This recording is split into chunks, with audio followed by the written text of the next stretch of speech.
আমি আমার পরিবারবর্গ নিয়ে এখানে এসেছি। No solution except revolution. আমি স্বার্থপরের মতো বাঁচতে চাই না। আমি সবার মা, আমি সবার জন্য নেমেছি। ঘরে বসে থেকে তো লাভ নেই, যেহেতু আমরা স্টুডেন্ট, আমাদের ভাইদেরকে মারা হয়েছে, তো আমাদের অবশ্যই এখানে আসা উচিত।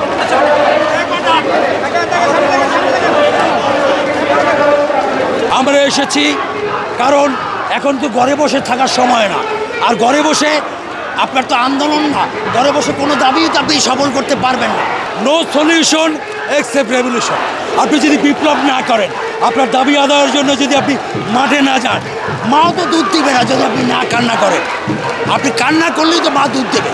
তো আমি এসেছি, আমার বাচ্চা, আমার পরিবার আজকে হলিডে, আমি মনে করলাম এই যৌক্তিক আন্দোলনে তাদের পাশে থাকা দরকার। আমি তো পারবো না প্রত্যেকটা যাদের বুক খালি হয়েছে সেই মায়ের পাশে তো গিয়ে আমি দাঁড়াতে পারবো না।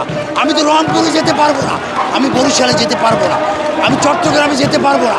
আমি এসেছি ছাত্ররা যে আন্দোলন করছে, আমার কনভিনিয়েন্ট জায়গা যেটা, আমি যেখানে যেতে পারবো সেই জায়গায় এসে আমি ওই সব শিশুদের, কোমলমতি শিশুরা যারা আজকে লাশে পরিণত হয়ে কবরে গেছে, তাদের রুহের মাগফিরাত কামনা করছি। আর তাদের এই যৌক্তিক আন্দোলনে আমি সহমর্মিতা জানানোর জন্য আমি আমার পরিবারবর্গ নিয়ে এখানে এসেছি। আমি স্বার্থপরের মতো বাঁচতে চাই না। আমি সবার মা, আমার সন্তানদের আমি ঘরে আটকে রাখবো।